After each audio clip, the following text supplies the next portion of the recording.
À 73 ans, l'homme est bouleversé et c'est du bureau de ses avocats qu'il lance son SOS. Au secours, sauvez mon fils.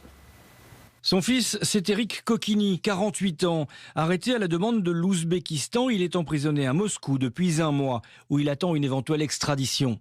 Il est aujourd'hui accusé, selon une expression que nous ne connaissons pas en Europe, de crime économique, ce qui ne veut absolument rien dire. Séduit par l'Ouzbékistan, Éric s'y était installé, puis marié, il y a fait des affaires, reçu même l'ordre du mérite pour son rôle économique. 15 ans de vie à Tachkent, la capitale.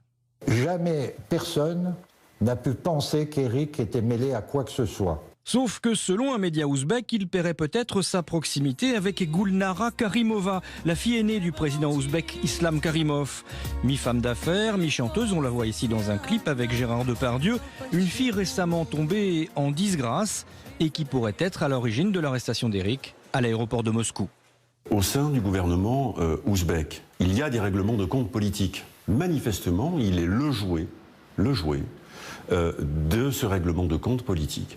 Pour le soutenir, une pétition circule sur le net, mais aujourd'hui, ses avocats craignent surtout son extradition éventuelle, car dans les prisons ouzbèques, il courrait alors un gros risque. Un risque de traitement inhumain, un risque de torture, un risque de sanctions injustifiées basées sur des accusations fantaisistes. Vendredi, la justice russe a décidé de reporter sa décision à plus tard. En attendant, son père se retourne vers le gouvernement français, son seul espoir dans un conflit qui le dépasse.